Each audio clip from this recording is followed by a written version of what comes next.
Hey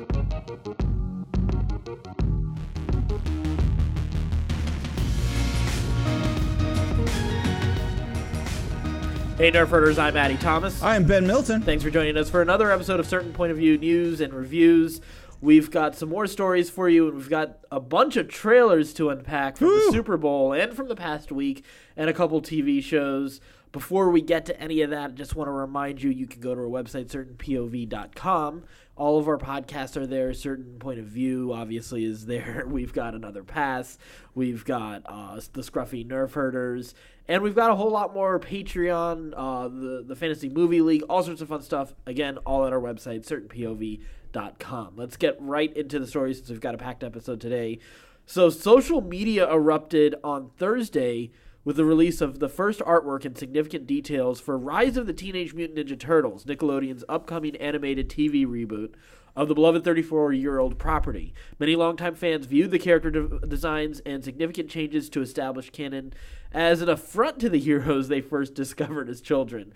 These versions of Raphael, Donatello, Michelangelo, and Leonardo now wield different weapons and maybe even some powers. They play slightly different roles. Leonardo and Raphael kind of changed places. Raphael's now the team leader.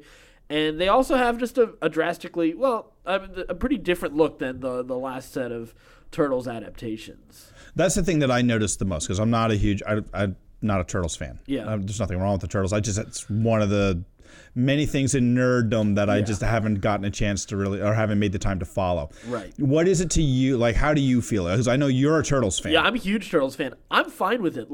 Here's the thing. What a lot of fans tend to view as the original is a remake. Is a remake of something that's sort of a parody and satire of other comics. Okay. Like the original Eastman material isn't anything like the 90s action figure selling machine. Right. The 80s, 90s, action figure selling machine. But that's what everybody has tied to as that's the original. That's canon. That's what when you think of the Turtles, that's what everybody thinks of. Right. And I really, coming off the last series, I really liked the last series. They covered a lot of territory. Yeah, it just wrapped up. I've watched it. There was a lot of really cool storytelling in it. Yeah. They covered a lot of different territory, a lot of different types of stories. They did time travel. They really embraced a lot of the ninja and samurai, and then some samurai stories. They did cool. Usagi Yojimbo crossover as well. That was really cool. With sort of a lone wolf and cub type of adaptation as well. They did a lot of fun stuff, and they had sort of a Mad Max post-apocalyptic futuristic story that was also really cool.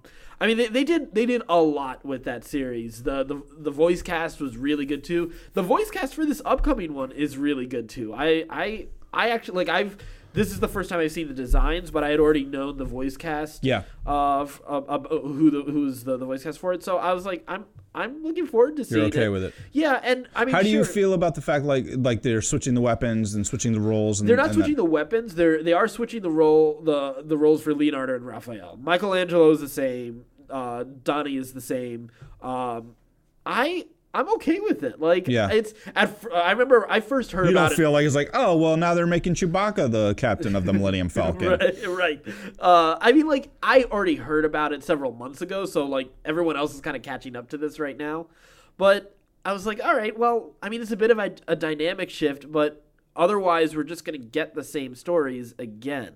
Right. Or we're highly likely. Are they just swapping the names and it's the same character? They're just changing the names, but you're just swapping the identity? I don't think so. The personality is a little bit of a shift, so it does feel. So there will be a different dynamic. Yeah. They're not just changing the names. Hey guys, it's Case. I have some thoughts about this one. Go ahead. Okay, so the art style makes me think of Sonic Boom. Yes, that's true. Where, coming off of the last one where it was sort of faithful to older styles where the turtles were fairly homogenized, aside from the color differences, subtle differences and whatnot. Well, here they're different species of turtles. Dramatically different turtles. Yeah. And I think that is just them acknowledging that they had a successful property that just happened. How do we do something very different? Yeah.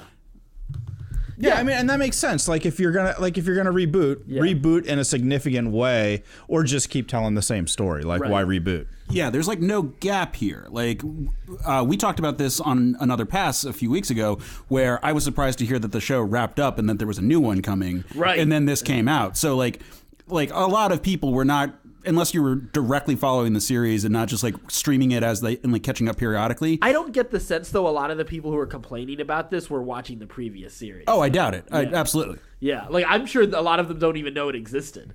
To be honest, what network was the other show on? They both are on Nickelodeon. Oh, okay, they're both Nick shows. Okay, all right. Well, I mean, let's see where it goes. Who knows? I mean, I hate to pass judgment before the show is actually out. I mean, really, all that is dependent upon this is whether or not it's good writing. Right. You know, if they tell good stories, who cares? In my opinion. Well, following up with the Ninja Turtles, a recent letter was sent to Nickelodeon by PETA asking the company have the Heroes in a Half Shell alter their diet just a little bit. Rather than their usual pizza pie concoctions, PETA suggests that they go vegan. They get a diet that consists of gluten and dairy-free products. Within the letter, the president of PETA, Lisa Lange, asks, modern kids are embracing vegan food, so why shouldn't modern Ninja Turtles? Oh my vegan God. pizza is popular, and it's healthier and far kinder to animals than old-fashioned dairy cheese pizza, and PETA thinks that's something the Heroes in a Half Shell would support. Yeah, shut up. I'm married to a vegetarian, so I have a little sympathy for vegetarians here. I grew up in a vegetarian household. Yeah. I've been vegetarian for chunks of my life. Right. Shut the fuck up already. All right? Like, it's a cartoon. It's pop culture. Yeah. Who cares? See, now the pizza seems like the most essential element of the Ninja Turtles. Here's my compromise for it is, like, I don't have a problem if, like, one of the turtles is vegan. Like, if you want that, to, like, just throw in a little bit of variety in terms of, like, personalities and lifestyle or whatever. Or he just tries it for a little while and realizes it's not as good as pepperoni. But here's the thing, though. The pizza on the Ninja Turtles have always been ridiculous. Like, really crappy types of pizza. Like disgusting toppings. Stuff you find in a sewer. Exactly. So, I don't know if, like, the Ninja Turtles, as far as, like, their diet is concerned, is really the example that you're setting for kids. This is what bothers me about PETA. They're totally okay with these turtles just rampantly murdering people. But hey, make sure they're vegan. Yeah, not to go down too much of a path, but fuck PETA. Like they have no actual ethics. Like the fact that they are raising a stink is because they raise a stink about literally everything. This is what they do. Yeah. Otherwise they can't justify their own existence. They barely can.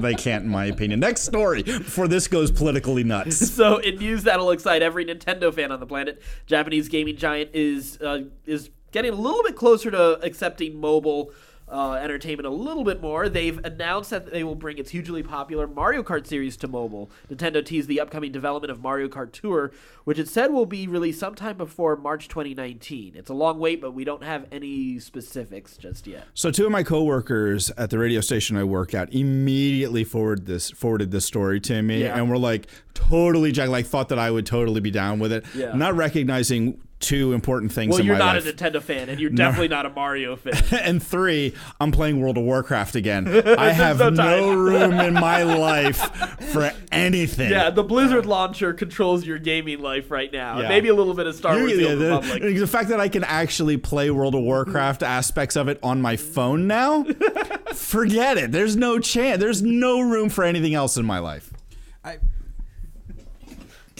I mean, this seems like a slam dunk in terms of actual release, though. Like, it's an easy enough game to translate to phone controls. There have been other Kart-style games, but usually the IP hasn't really worked, and no one has known what's the one that everyone's on. Like, I haven't seen a breakout hit, but the controls themselves are pretty self-explanatory. Right. The Kart-style game makes it sort of easier to, like, sort of just jump into. You don't have to, like, spend hours and hours, like, customizing things.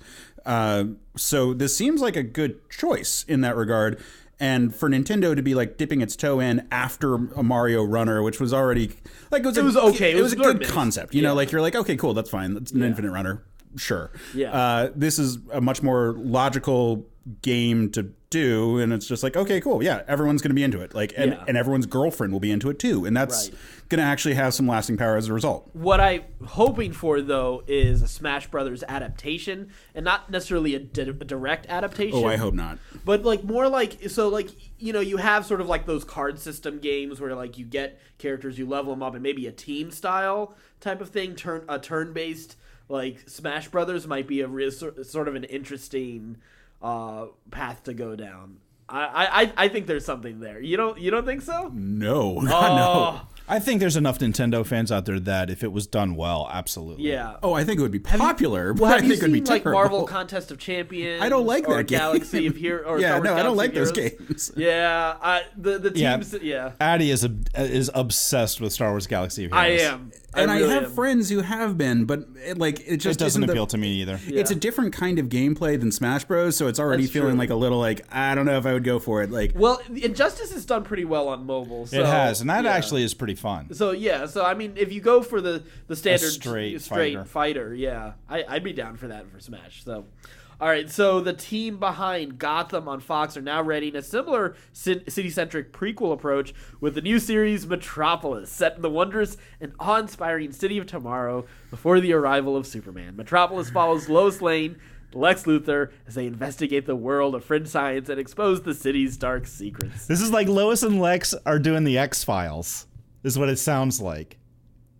Are they investigating together, or I hope that's kind of what it sounds like. I don't think so. I would think it's from sort of opposing ends. I wasn't expecting together. Read that sentence again. Lois and Lex Luthor as they investigate the world of fringe science and expose the city's dark secrets. Sounds like they're working together to me. It? Yeah. Yeah. Or this might be the greatest Superman story ever told.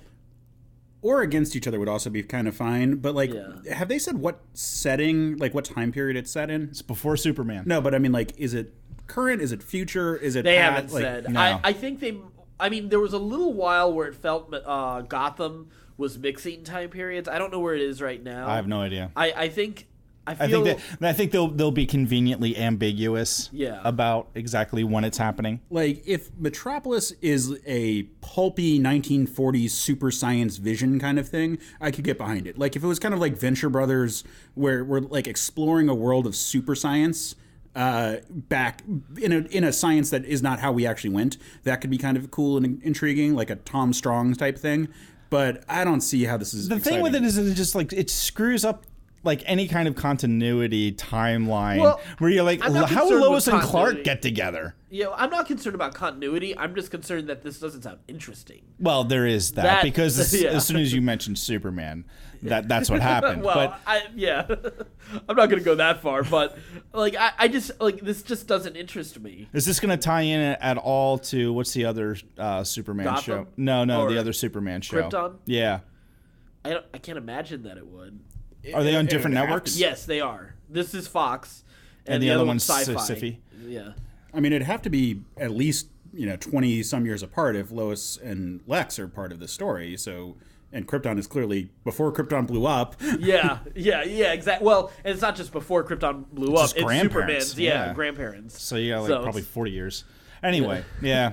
All right. Well, let's see what happens. I'm sure there will be a big following because there's a massive amount of DC fans and a massive amount of Superman fans. And maybe this will scratch an itch for them in the same way Gotham scratches an itch for a lot of Batman fans. Yeah. Well, after months of speculation about what Brian Michael Bendis was up to at DC, now that he's left Marvel, the publisher announced today that Bendis is taking over writing duties for 3 Superman titles, resurrecting Jinx World and launching an all-new imprint. According to Forbes, the era of Bendis' take on The Last Son of Krypton officially kicks off with a new story to be included in Action Comics number 1000 this April.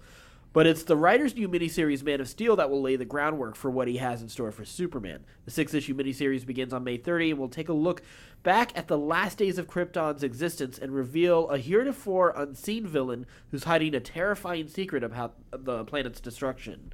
The series will feature 6 interconnected pieces of cover art, and following Man of Steel, Bendis is also taking over Superman with a new first issue, renumbering the series, and he'll also pen Action Comics 1001, which will mark a shift in focus onto more character-driven stories and see more of Clark Kent's day-to-day life as a reporter for the Daily Planet. Wait, Bendis is doing character-driven stories about their day-to-day lives? What a shock. Right. This might be interesting. This might be the best thing that's happened to Superman in decades.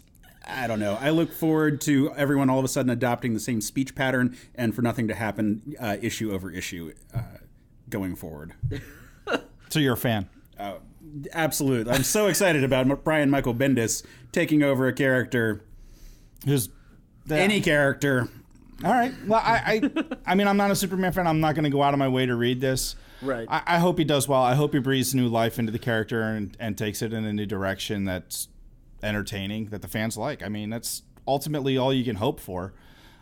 He's been really sick though, right? Like he just got out of the hospital. Do I remember that on Twitter that he was like on death's door for a while? Bendis? Yeah. Actually, I don't know. I think so. I mean, I know Stan Lee. No. But No, I think it was Bendis. Like right after he left Marvel, he ended up in the hospital with some sort of really like awful disease. Yeah. He's recovering. He's out of the hospital now and recovered. So we'll see where it goes. I hope it's good. I hope it's really good. It's not going to be though, let's be honest. Yeah. We'll move on. Yeah, let's move on from that. Let's get into the trailers from recently. We'll end on our Star Wars one, but let's kick off with Walking Dead, second half of season 8. What are your thoughts, Ben? Good. I actually liked it. I thought it was like it's nice to have like Carl kind of narrating and driving that final story. Yeah. You know, and pushing Rick to peace, but Rick kind of digging his heels. And I thought it was interesting storytelling. I'm curious to see how this last half of the season goes. Yeah. They're getting the band back together instead of having them all spread out, put everybody together, right? Which might make for they're kind of preparing for a last stand at Hilltop. Yeah, but it might make it for it also might make it for more of a streamlined storytelling instead of it being so broken up. As much as it was a good, I think the last half season was a good improvement. Yeah. On the show, that was one of its flaws, was just how scattered everyone was all over the place. But that kind of makes sense for the story. It totally made sense, but it didn't make easy watching all the time. So I think this will be a much easier half of the season to watch. Right. So we also had a Westworld teaser. Yes. How awesome was that? I fear for our future. Well, you know what's funny is I didn't realize it was a Westworld teaser until like 20 seconds into it. Until you see the mechanical part of the bowl. Yeah, exactly. Like, I was like, oh! This is different. I was like, oh, here's just sort of like the regular, like, we love America, and it's the Midwest and the open fields of Montana. I was expecting a tie dad. Yeah, I know, right? It was fantastic. I'm so excited that we're getting this in April. That was the thing that, like, because I didn't know when it was coming back. So April 22nd, we're getting the show back. I will be watching with great anticipation for this one. Absolutely. And look, very, very dark, amazing. really cool stuff. Apparently, there is a website out there that they've made for, is it Delos was the name of the company? Mm-hmm. Apparently, they've said that there are 6 parks on that website. So... let's see how there was. That's one thing I did notice, that they definitely avoided showing any other parks in this one. But so which makes sense. I think I kind of want Westworld to wrap up a Westworld story. I don't feel like that story has been wrapped up. Oh yeah, before we go to another part of the park. It out. Yeah. I mean, we already know Samurai World exists in this. I'm gonna kind of assume that Future World does sort of exist in this one, kind of like. From the the sequel to the original movie. There was Roman World. And that one I'm expecting. What was the other ones? I don't know. Yeah, whatever. Wherever they take us, I'll be happy. Yeah, absolutely. So we got a Westworld teaser. We got a teaser for for Cloverfield 3, the Cloverfield Paradox. So we got that in the Super Bowl, and it revealed that it was released last night on Netflix. Yeah, as soon as the game was over. I haven't gotten a chance to watch it. It looks pretty interesting. I still need to see what was it, 1 Cloverfield Lane or 10 Cloverfield Lane or whatever it was. Yeah, but I'm kind of interested. It's a prequel, which is interesting. So here's the thing. I wasn't a huge Cloverfield fan. I thought it was okay. I thought 10 Cloverfield Lane was a really good movie. Not a great movie, but a really good movie. A great follow-up and a surprise twist. Like, oh, wow, this actually is connected in an interesting way. I'm just shocked that they've been able to create 3 movies out of this story, this simple monster invasion story. Right. It's pretty interesting. But the thing that struck me the most about this is Netflix made basically a blockbuster movie for $40 million to produce this thing. Did one advertisement for it and released it immediately, like completely breaking the paradigm about how these types of movies are traditionally made and released and the cost of them, etc. I'm really curious to see how it does. Yeah. And whether or not it's really impressive. Yeah, like it's created a lot of buzz. I mean, all day long I've seen people like, oh my goodness, Cloverfield's already out. Like I didn't even know these many people cared about Cloverfield. Yeah, I was shocked to find that out as well. I was like, okay, I guess you really liked shaky cam for the first time. Which is why I was never really into the first one. You know? Yeah, it was an interesting idea and an interesting way to tell that story because it's a pretty well-trodden story. So I'm really the thing that I'm most curious about is how well this does and whether or not this works for Netflix and whether or not we're going to see more things done like this that kind of break the paradigm about how movies are released. Yeah. Let's switch universes up. Let's go to Jurassic World. We got the new Super Bowl spot. I will say that this spot is an improvement on the last one because that last one was so ridiculously bad. Yeah. I'm slightly more interested to see this, but not that much more. It feels like the kind of movie I want to go with a group of friends who are funny, and just sit and just taunt the hell out of it. Yeah, as we go. That feels like that's what. This movie is. Well, I mean that's pretty much a Jurassic Park. After the first one, they all kind of get dumb. Even the first one. The first one's fun though because you've never seen it before. That's true. But since then, it's like, become that. Yeah, I'm not at all interested in this. Yeah. Group of movies. Hey, thank God for Movie Pass. Right. Exactly. This justifies Movie Pass. Right. This movie alone.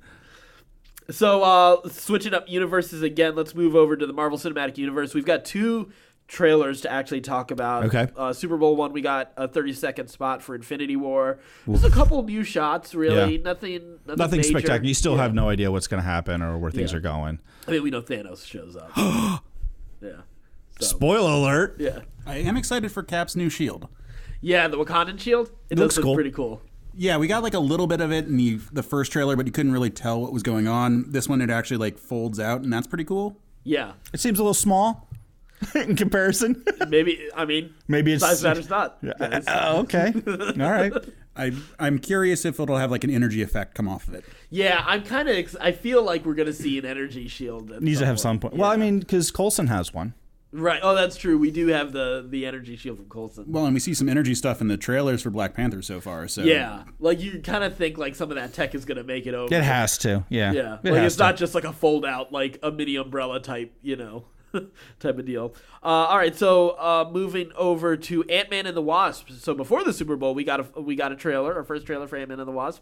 I really like this. I'm psyched for this movie. Yeah, I didn't expect that. Yeah, I am a huge fan of giant things. Or rather, taking small things and making them giant, and this sort of like prop comedy, like this like Carrot Top-esque thing that they're doing. I'm a fan of taking a Pez dispenser and making it just a weapon. Giant weapon, and then the reverse, like shrinking the building and then turning it into a suitcase. Right. I laughed so hard at that. Yeah, I know, right? I got super excited with that. My question is, did Hank Pym install the handle at full size or miniaturized?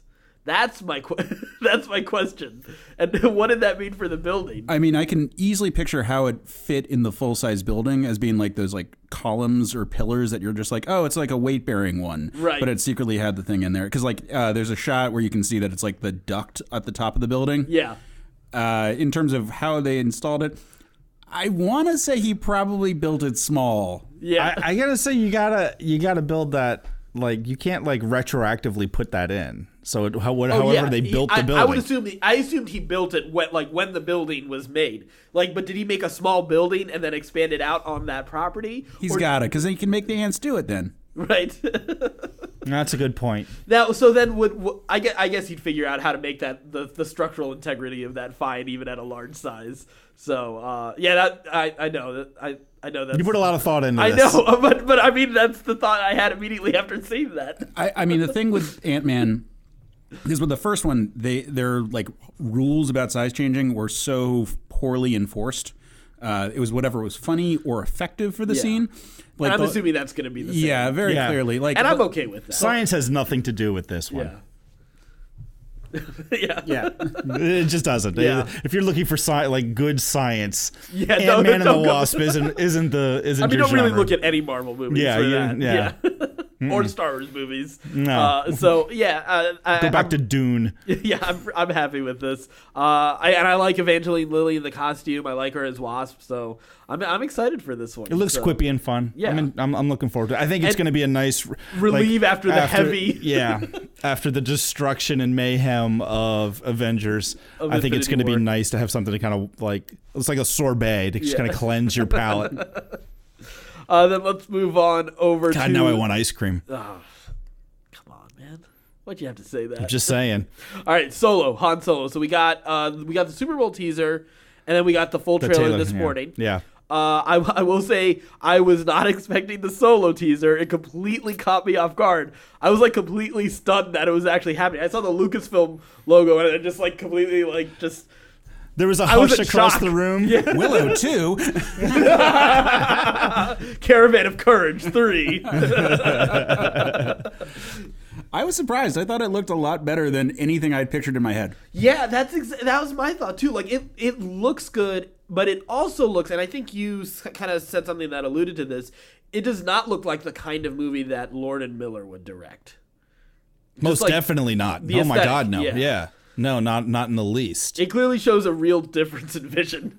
Clearly. I think. Yeah, I don't see how, based on what we've seen out of that, the teaser and the trailer, how Lord and Miller would have been a good fit for that movie. Yeah. I those guys are great directors, are great storytellers.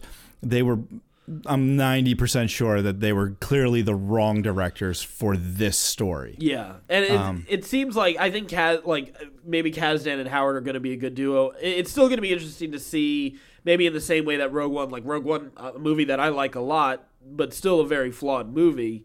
It'll be interesting to see how this kind of makes out after we see it. I'm still not a huge fan of Alden Ehrenreich as Han. But I will say I am excited about the rest of that cast big time. Here's my question. Would you rather have it be a deep fake scenario and have Harrison Ford's face planted on top of his? No. That's just creepy. No, this I don't like the criticism of he doesn't really he doesn't look like Harrison Ford. He doesn't feel like to me you have to let that go. You have to kind of let that go in the same way that James Bond fans are able to let go that it's not Sean Connery anymore or it's not whoever their favorite Bond. Yeah, I think you do. I think it's it's setting an impossible expectation that you're going to get somebody who acts do you want somebody who is just doing a Harrison Ford impersonation, or do you want a new take on the character? Here's the thing. So I think it's a slightly different case. So I would make that argument for Indiana Jones. I don't know if I can make that argument for Han. Indiana Jones feels a little bit more anthology style with the way those stories are told. Whereas Han, this is a piece of a bigger story. This is the same Han Solo we see in A New Hope. Whereas when I look at James Bond, I don't view them as the same Bonds. I view them as different Bonds. Go ahead. So let me just speak to that. When what's her name? Kathleen Kennedy, and group were laying out once they sold to Disney, they said there's going to be legacy movies and there's going to be anthology movies. Yeah, this falls in the anthology. It's still movie. All canon though. It's still all connected. So is Indiana Jones. That's all canon. That's all connected. Yeah, but even when we watch, so here's another universe example. When we come to the MCU, and I'll let you come in, Kate. Sorry, I know, but Ed Norton and Mark Ruffalo is still assumed to be the same person. I don't know. I'm sure I'll get over it. But here's the thing. The bigger concern for me is the guy needed acting lessons, and he needed acting lessons with Lord and Miller. He needed with both. That's not. I didn't think because Lucasfilm. brought it in. It wasn't just Lord and Miller. but that was Kasdan during agreed but that was with it. the Lord. Well, probably because they were trying to get him to do comedy, and this doesn't look like a comedy. They probably hired him not, like to be a dramatic role. I mean, who knows? We have to wait and see. And here's the other thing. Like, if you're expecting Han Solo to be as charismatic as he was in A New Hope, there's a reason the character could evolve there. So I'm not concerned about that. I'm just, I don't know. Like, I don't find him engaging at all. Like, even when I watch here,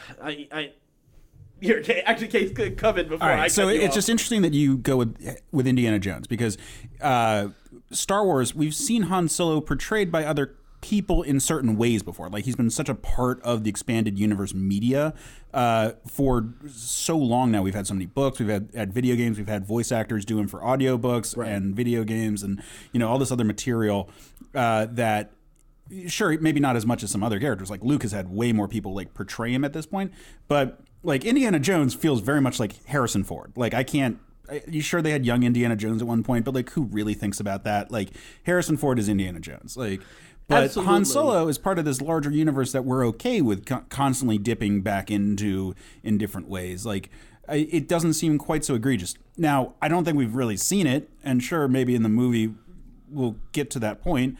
I feel like the trailer kind of was trying to avoid having too much Han Solo, because the movie is more like, here's we're going to lay out the stakes of this sort of adventure. It's going to be a little bit more serious than like a straight up comedy adventure, but it's going to be not quite as heavy as some other things. It's not going to have the implications of like a Rogue One or something like that. So let's kind of go with it. And then they kind of are trying to like avoid making you face the Han Solo thing too much in the trailer we got. Right. Yeah. Yeah, I don't know. I mean, again, like, I just, I don't. It's not like I hate him or anything. I don't think we've seen enough to really have an opinion. Yeah. Is how I feel about it. You've heard him speak like 4 lines of dialogue. Yeah. And you see like one extended shot that's not just a quick shot of him. It's hard to judge an actor's performance off of that. Yeah, like they cover his face a bunch of times in shots with him. Right. I mean, like, look, I'm coming as a Star Trek fan. Like, we've been dealing with this for the last 8 years, 9 years at this point. Yeah, like, absolutely. It is a weird shift, but I don't think we've seen enough to make a real judgment call yet. The only thing that sucks is that we were so close to the movie coming out. If this trailer dropped 6 months ago or 3 months ago even, it would feel like we had some more time and some more breathing room, but we're so close to the release. Yeah. Yeah, I think that's okay, honestly. I mean, like, it's Star Wars. I mean, every Star Wars fan is going to go see this movie. Like, nobody's not going to go see this movie. Yeah. So like, I don't know that promoting it any longer than it has been is going to help. They have to kind of watch for the overlap. Fears. Yeah. Like, that's the bigger thing. Yeah, and I think that's just because of the drama that's associated with the behind-the-scenes drama. And you also had a Star Wars movie coming out 3 months ago. Yeah, ultimately the reason the trailer couldn't come out earlier was because of overlaying promotion, and that makes perfect sense. I still kind of wish they had pushed this to December, just because I like keep everything in December. I like Star Wars in December. There's something. Yeah, I'm good with that. But there's a lot I still love about this trailer. That shot of the destroyer coming out of the clouds was amazing. Yeah, amazing. That was really awesome. Aesthetically, it's a very dark film. What we've seen so far, very dark. I mean, it looks like we're going to see the spice mines. See the Kessel Run. Right. That monster at the end of the trailer. Yeah. The full trailer looked pretty amazing. Yeah. Space Kraken. Right.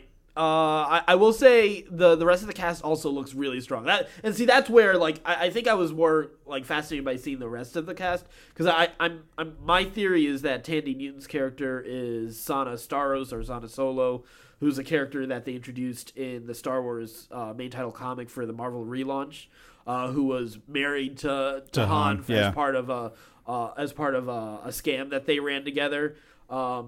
So she looks a lot like the part. Her. Yeah, she looks the like the part. Amelia Clark's character, I'm really interested to see what the nature of the character is.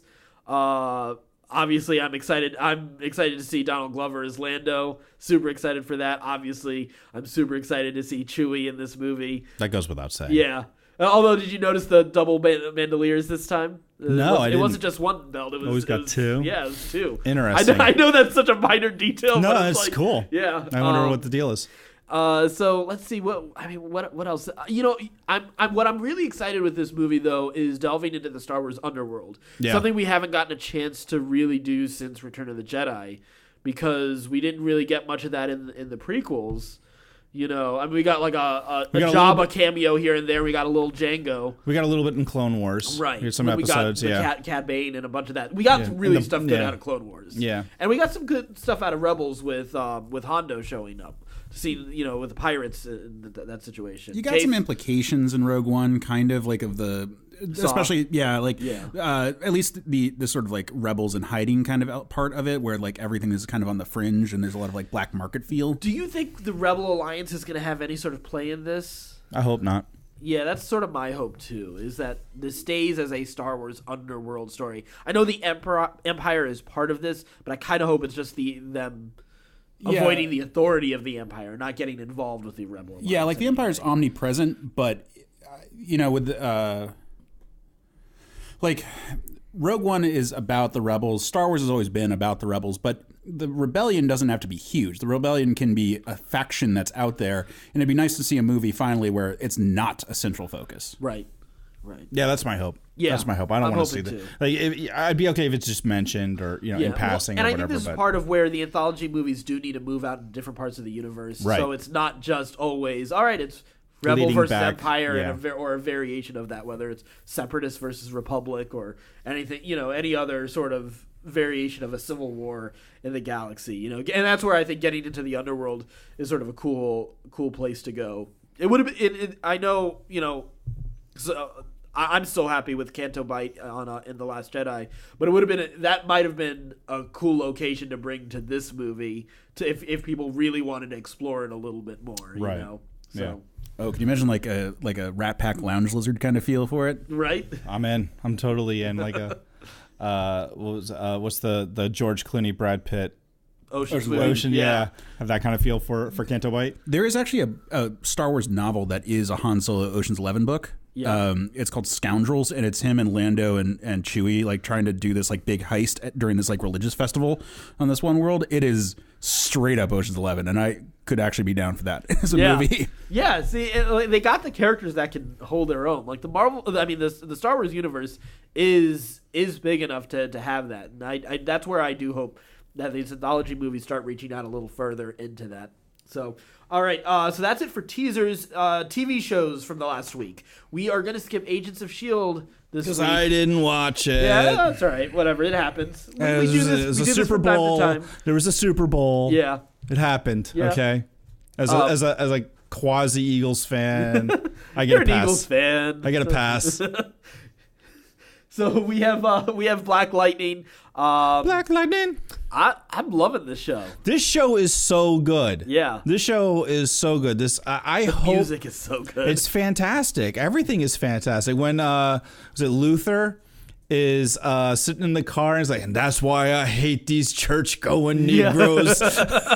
It's such a great speech. It's so much. It's so campy. So over the top. It's so blaxploitation. It's fantastic. Tobias. Yes, Tobias. That's who it is. I hope that whoever's doing the next Luke Cage is taking notes. Yeah, and taking. I think Luke Cage is fine to be a little bit different from a little bit, but it could go a little more in this direction too. A little bit. It can afford a little bit more. Yeah. It can afford to be a little less self-serious at times. Yes. I think is what it is. And Luke Cage ended up being a whole lot more self-serious. Yeah. So, hopefully they'll relax a little bit this next time out. Well, that was what was sort of fun with the Defenders when they got everyone together. Right. Is they got a chance to really let those characters loose in that way. Yes, Danny Rand is still not particularly likable, but he's a fun punching bag for the rest of the group. Indeed. So let's move on. Supergirl, we had continuing developments there. It was an alright episode. I will say that if there's something that I think that they might be doing in the series, so Lena Luthor is a major character on the series, sort of like really good friends with Kara. Is that Lex Luthor's sister? Yes, adopted sister. Of course. Yeah, of course, yeah. Well, and she's like, at times, like the character's kind of annoying, at times she works. But it feels like there is this very, very slow build over the course of the last over these couple seasons to turn her into a villain down the road. Okay. And it's kind of working. Like, I like the slow build toward it if they really are headed in that direction. If not, if she's always going to make the right decision, like, that's cool too, because she's a okay. Luthor. It's kind of obvious that she's a Luthor, that you would turn her into a bad person for a Supergirl. It is, but they're like, they keep on hinting at like her being like having like a little bit more, she's more conniving than she's giving credit for, and most of the time she's played as a really like good person, and she's not really doing a whole lot of bad things. So it'll be kind of cool to see that evolution there if they go there. If not, whatever. I mean, it's still a fun show. So we had new episode of The Flash. Yeah, interesting. We're finally last week was just purely all about Plastic Man. This week, we got back to Barry. Yes. And what's going on with Barry and Goldberg. Yes. Taking Goldberg to China. Taking Goldberg to China. Taking Goldberg. It was a little bit heartwarming. That moment was a little heartwarming. It was, yeah. I mean, we all saw it coming as soon as he said, "I'd like to go to this little village in China." Of course. Well, all right. Well, we got about 3 seconds. Right. Okay. I liked the end. The warden? Yeah. Yeah, that was a good turn. I did not expect that, and that was sort of a fun. Yeah. Yeah, because up to that point, it had been pretty predictable about what was going on. There's not really anything holding Barry in prison, and now there really is. Yeah. So, and he's working with DeVoe too, so that's sort of a cool development. We had sort of Honey, I Shrunk the Kids going on with the rest of the... Right. Yeah. Which was fun. I knew you would not like it. It was fun. To me, it was just it was time killer, but it was fun. You felt it was time killer? I thought it was fun. The only reason I really liked it is because of the interaction between Cisco and what's the guy? Harrison. Yeah, Harrison Wells. Those two. Those anytime two work you can great. get into you just let that happen. They need to have a spin-off show of just them and ditch great. everybody else. Yeah, like I said, Cisco is one of the best parts of the show. You know what I didn't like? What? Is the chick with the telepathy now? Oh, you hated because that? she's pregnant. Makes no sense. 1, 2, laziest superpower, cheapest superpower ever for a TV show. Yeah. She just has to narrate what everybody's thinking. Yeah, that was a weird dumb dynamic shift. Really dumb. And after she has her kid, it's gonna go away. Yeah, I don't understand why they needed to do that. It was that was completely unnecessary, I thought. But I assume it'll probably build into something later. But hopefully it'll help them beat. It probably was going to help them beat the Thinker. Oh yeah, well I guess a telepath could help with that, right? Yeah. So if she can hear what he's thinking. Yep. All right. We also had Arrow continue on this with this season. We had them kill a pretty major character. Oh, really? Not a major character. One of the major villains who was an undercover hero. Oh. And connected to one of the team members big time, and it was a pretty brutal death too. So as that person's love interest was watching, that's always heartbreaking for the girls on the couch. Exactly. So I mean, this show just needs to wrap up. They just need to wrap it up. Need to wrap this show up and take all that money and make a Green Lantern show. I know. They need to do it. It's the right choice. You've said this a few times on the show. They can't do it. They can do it. They can do it. No, wait. You brought up Star Trek as an example, and let me explain the concept of a bottle episode to you. You cannot do it if you need to rely on special effects all the time. You don't. You don't have to rely on special effects all the time. You have to have, any more than you do for The Flash. When Barry's running, it's not the same shot over and over and over again. Yeah, it is. No, it's not. There's a lot. There's a lot that you can reuse, but okay, so they use the same construct over and over again. All of those times where they cut to an overhead shot and he's moving around, that's a very easy thing to superimpose. But any sort of actual interaction kind of thing, that is a huge issue. And they do that a lot on that show. Anytime he fights a villain, there's a lot of there's a lot of special effects CG going on in those shows. Black Lightning has a ton of CG going on in that show. And look at how that looks. It looks good, other than the suit. That's the first time you've said it. Other than the suit, it looks great. It can be done. It can be done. I'm not saying it would be cheap. Yeah. I'm not saying that you wouldn't have to make sacrifices. Yes, it wouldn't live up. I really think the budget would end up being more than what the advertising they could sell for that. I really think so. Maybe. Yeah. Maybe I would do it anyway. Here's the thing, like, so moments where Barry isn't in motion, like in speed, like there's not really a whole lot of special effects in those shots. Right. There's a lot of moments in Lantern where they're just having dialogue where you're going to need a lot of special effects. So you have to change your costumes. You have to change your costuming some but I would have them out of costume a lot. Just doing stuff out of costume. Make it more of a personal drama of Hal and whoever in this, like, here on Earth. Yeah. Like, doing stuff. And then, Yeah, but see, is that really a green... I mean, I guess I'd have to see what that story looks like. If it's well written, yeah. I'd have to see what that story looks like. But that sounds like not a Green Lantern storyline right there. Okay. I mean, like, I guess if you do the Green Arrow and Green Lantern's road trip, like, you could do that. How much time per episode do you think they have Stephen Amell in the Green Arrow suit per episode? Yeah, but him in the Green Arrow suit. Just same amount of time. Let's just say it's the same amount of time. 10 minutes an episode total. The rest of the time. Sure, 10 to 20 minutes. Yeah. Same thing with Flash. Yeah, but him in the suit, for both of those suits, they're like, there's plenty of it that isn't CG. Agreed. So you're saying that the only way that you'll accept a Green Lantern show is if that suit is completely CG? No, but there's got to be at least elements of it that are CG at a lot of different times. Like, I guess I'm trying to imagine a practical Green Lantern suit, and I have a hard time. You like the Black Lightning suit? That's not a practical. But that is totally practical. You think they have actual neon on them? Yes. I mean, they might actually. Look at that thing. It looks awful. I don't know. I don't know. I think it can be done. So, like, for me, what it seems like a Green Lantern type budget would be is the type of what they kind of do when they do a Grodd episode, or the Killer Shark, or whatever. I forget the name of the character, but like those type of episodes, which are few and far between because of the budget and the amount of special effects that go into that.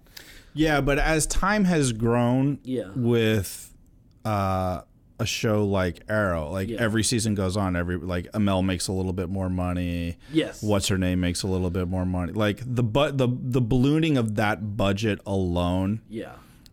Like after 5-6 seasons. Yeah. No, you're right. Like that money could go. If you're gonna wrap, because you need to wrap up to wrap up Green Arrow. Like it, that show needs to wrap up, and you have a time slot and an option to create something new there. Yeah.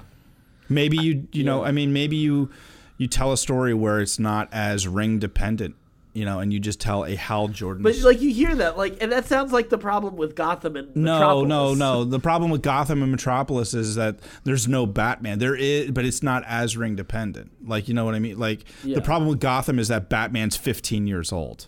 Like, who cares? But Hal Jordan without the ring. His voice isn't even cracking. Like, who cares? But the ring is sort of a key part of the mythology. That's like doing Lord of the Rings without a ring. I see. Slightly worse, actually. Right. I see what you're saying. I think you're just misunderstanding how I'm envisioning this show. Envision this. If you just want a TV show where it's just ring slinging and crazy constructs and it's just a Michael Bay fest, you can't afford that. Again, I'm definitely not saying that.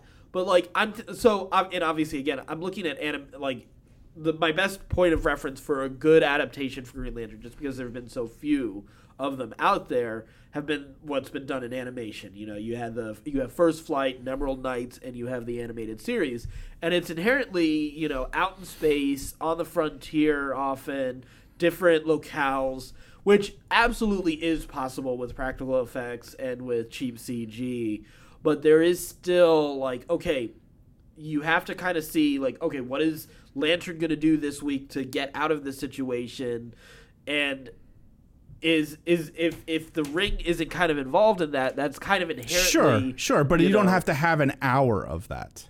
You have to have 10 minutes. You have to have a 10 minutes. You have to have a sequence. I think that 10-minute sequence is a lot more expensive than you think. I think it's less expensive because you don't have to do the actor budgets. Well, the actor budget, but you also don't have to worry about texture. which is where all the layering and the texture and stuff like that is where, things like Gorilla Grodd and Killer Shark, stuff like that become very expensive and difficult to do, and you got to do lighting and all that. This, because of the nature of the constructs, it's just a green light shaped like whatever you want it to be, is really just animation. Yeah.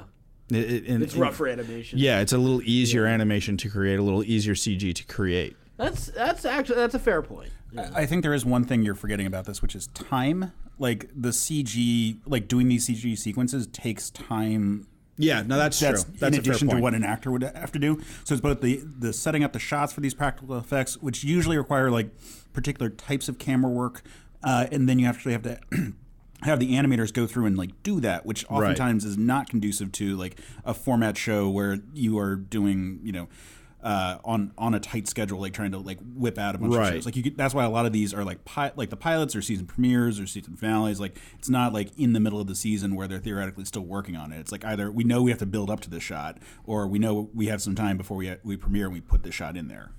Right. Yeah. So that's a fair point. Like it would be a time crunch type of show. Yeah. Which is I think why Heroes ended up having sort of like the way it happened with Heroes was like always like, and here's 15 minutes at the end of the season to wrap everything up. Right. Because that's when you can afford to do the big like special but that was effects also stuff. A decade ago. Yeah. So I'm it's a little cheaper. It's a little easier to create some of these effects. Maybe it can't be done. Maybe I'm wrong, but I think we're a lot closer than we think we are to this actually happening. And I think it's possible we'll get there, but we'll see. Yeah. So I think the bigger issue though is confidence in the Green Lantern brand, and DC still does not seem to have it. So they should move it. They don't have it for the movies, then they should move it to TV. Yeah, that's where they. I'd like that. Why would you have confidence in Green Arrow? At this point, just go animation is my personal opinion. Just go for an animated series again. I think that's the best place to do Lantern. I think that's the place where they can really explore it. They can do a whole lot more stories.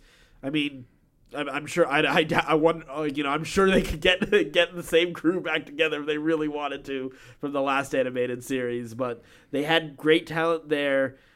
That's not going to happen. Yeah, but it's also the cheapest way to also have re-entry into it as well. Yeah. So and you have the time then to and do they all can the also effects. and it's also a little lower risk because they can also look at, okay, let's try to slowly reintroduce this franchise back. Let's try to sell merchandise and let's see how you can get all the indicators that you need to rebuild confidence in that brand, rather than like going hey, let's big spend budget, $1 billion and have another big flop movie. Yeah, exactly. When they're already having so many issues with these movies. Yeah, I don't think Lantern on the big screen is the right move at this point. Yeah, for sure. I mean, obviously, I'd go for it still, but it's a big risk for them. It is. It's a lot it absolutely is. I understand why that they're gun shy with it. So we'll hit up Agents of S.H.I.E.L.D. This past episode had some big developments, but we'll talk about it in next week's episode. Don't forget we've got quite a bit coming up in the rest of February. On the 16th, we got Black Panther. Rebel Season 4 returns on the 19th. The Tick is coming back to Amazon Prime on the 23rd. And Walking Dead returns on the 25th. So we have a pretty packed February as far as the nerd world is concerned. Don't forget you can go to our website, certainpov.com, and check out all of our podcasts. A Certain Point of View, news and reviews. We got Another Pass. We've got the Scruffy Nerf Herders. All of them are there. Rate, review, and subscribe to them. Share them with your friends and family. Again, certainpov.com. And until next time, stay scruffy, my Nerf Herders.